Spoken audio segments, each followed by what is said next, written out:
this is the M8 competition. Back in the days, even before driving this, I know this is gonna be kind of a quirky car, because I think like the M8 series is made to be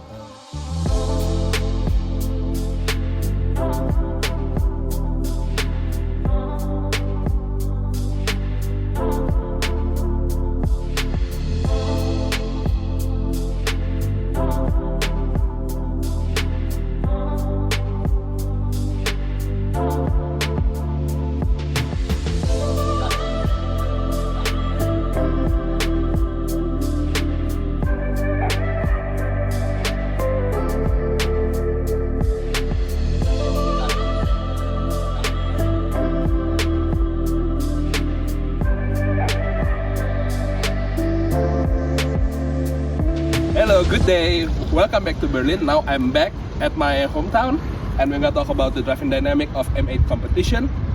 First thing first, this car carries the same 4.4 liter V8 as the M850i, but it has 625 horsepower and goes 0 to 100 in 3.2 seconds.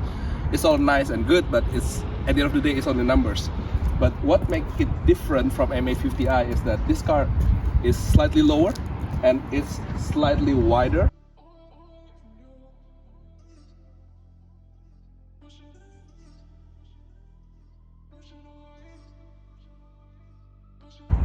That's only my feeling, that looks like that. And the suspension is really hard. So if you see where we are now, like this stony road and stuff, it really will break your spine. And that's one thing that I want to say, is that BMW really try to make this car as a real M car. Means like they make the suspension so hard, and which also means that this car is capable to do more fun stuff than M850i, but still is a big old cruiser. So how does it feel to drive it? First thing first, it feels big, but then at the speed it's actually quite good. So the suspension, as it works, like according to my feeling, start from 100 km per hour. But in the city, when you are going around the city, it really gives you every info about the street. So if the street is not that good, like in the east of Berlin, you would know. But having said that, the steering is a little bit numb as usual with the more newer cars like this. But BMW, because they know that, they give you like a suspension, really stiff suspension, to tell you like what the car is doing, what is the like how is the road, and that kind of stuff. So this car will be a really fun car on track, and it can decouple the all-wheel drive, the extra drive system, to two-wheel drive, but only with ESC off. And now we are coming to the consumption, the full consumption. Funnily enough, having been driving this for around 3-4 days, it is actually a little bit better on full consumption in comparison to my M850i. So this one average in the last 4 days around 14 liters, whereas my M850i can go up to 25 liters, but average was around 18 liters. So it can be because of another turbocharger inside of this car, and maybe because of the newer ECU. But yeah, so that's about it. And the sound, it sounds a little bit better than M850i, but not by much. And it has the limiter, the rev limiter, when you just started the car. But when the engine got a little bit warmer, it will give the real sound, which is actually quite good.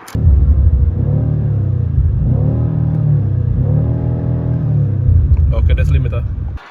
But one thing for sure that we cannot forget, this car costs around 190,000 euro to 100,000 euro.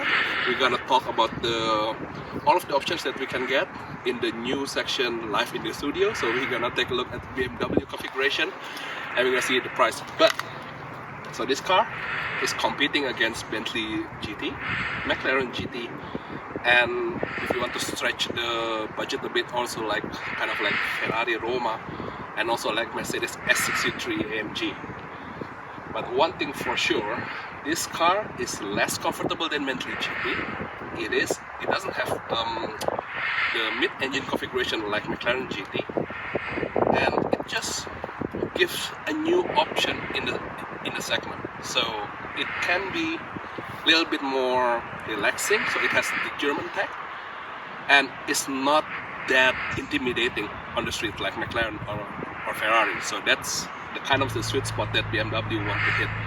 And it's also a little bit more approachable, so it's easier to drive. It is forgiving, not like the suspension is non-forgiving. But yeah, enough about the talking. We're gonna drive this car after this, and then we're gonna grab a lunch and we're gonna talk more about the driving dynamics. So see you there.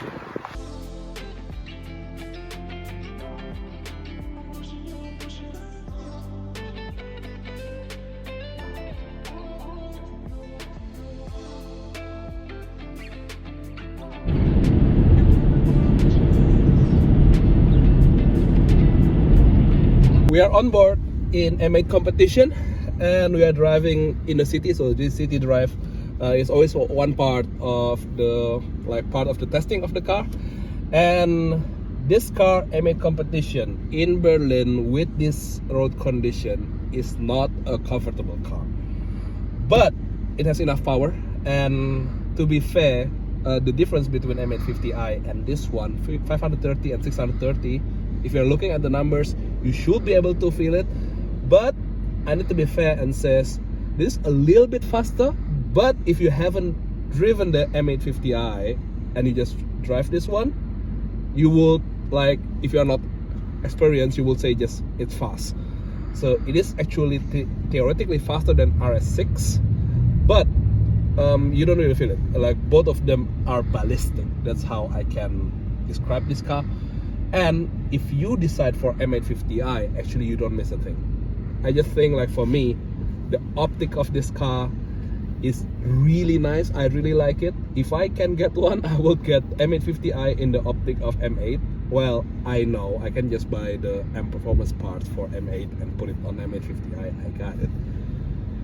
But one thing that I also need to say, the ergonomics is actually really good. I really love this M buttons here, this red one. It really makes it really easy to go, like, from one driving mode to the other. So on my M1 I had the engine in efficient mode and everything in comfort, and on M2 I get the engine in Sport Plus, and I think the steering on Sport and the suspension on Comfort, because this suspension don't even need Sport. It is so tough. So yeah, and what else can I say? The 3.2 seconds in 100, I don't know, it's like, it just doesn't matter. Like, I think start from 3.5 seconds, it just doesn't matter, like, how much faster it gets. So at the end of the day, I would say this is kind of like quite a confused car, because BMW M department says this is the first M car in the luxury segment. Yes, I got it, because they really try to be Bentley, so they put like this quilted leather everywhere, this and that. But then they also try not to be a Bentley. They try to offer something else to the market, and that's where I think, for me personally, is quite a confused car. So it is actually quite focused, as the suspension wants to tell you that, and like the steering is, this car is just so reactive, it's so twitchy, if you know what I mean. So I can imagine this car will do quite great on track for this kind of like size of car. So this kind of like big coupe, cruiser size, like Bentley, McLaren GT, and also like S-Class coupe AMG. In that segment, this car will be fun to drive. But if you compare this to a more pure track cars, we are talking about Ferrari 296 or maybe like 911, this wouldn't come close to that. So it's kind of like a confused car, kind of like a quirky car. So somewhere in between, like McLaren GT.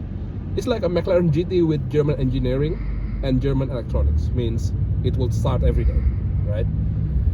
So yeah, for me it's kind of like confused car, quite quirky. If you want to fly under the radar, it's still 200 grand. It is still fast, and I need to say, McLaren GT has 620 horsepower, Ferrari Roma has 620 horsepower, and S-Class AMG has 612, the X63 Coupe AMG, and this one tops it all off with 625 horsepower, and the torque is rated at 750 Newton meter, start from 1900 RPM, which means it's always available, and top speed can be bought with option until 305 km per hour, and the power figure 625 horsepower is measured at 6000 RPM, means it makes sense to really chase that red line. And I did it actually on the German Autobahn, and one thing that I find quite funny, if you overshot the red line, this car will bog down a bit, so need to pay attention. So yeah, that's like one of the stuff that I'd like to tell you guys.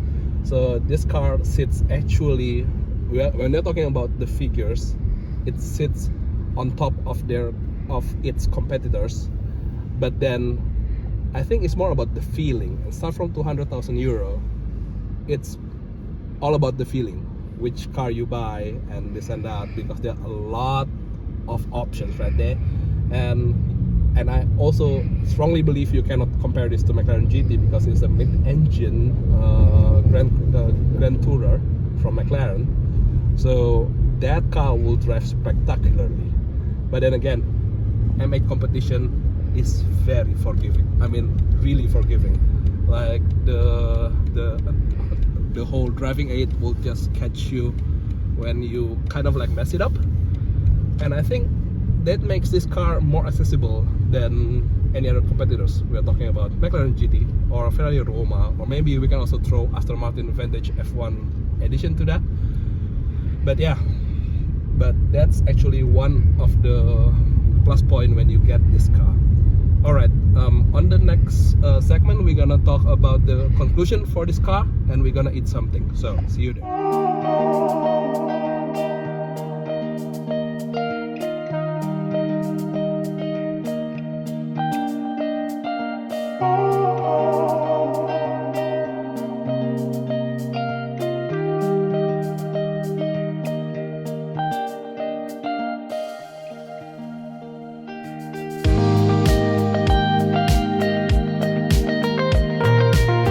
We are done with the shooting and everything, and now we're gonna eat. And before we're gonna eat, I'm just gonna say the conclusion to the M8 competition is parked outside. You might see it, you might not see it, whatever, but I'm hungry. So M8 competition, will I get it? Will I not get it? I wouldn't, but if I will get it, first thing first, it needs to be cheaper. But second thing, the suspension is really a no-go point for me. I mean, M850i has 530 horsepower and the suspension is doable. So what I will get M850i and change the look to make it like M8 competition, and it's gonna be my dream car. And by the way, the price, if I'm gonna get one, I'm gonna get one for maybe around 90 grand, but 190,000 euro is a little bit too expensive. And by the way, there's spoiler alert for the next session when we're gonna configure the M8 competition together. So stay tuned for that. So until then, see you. Bye bye.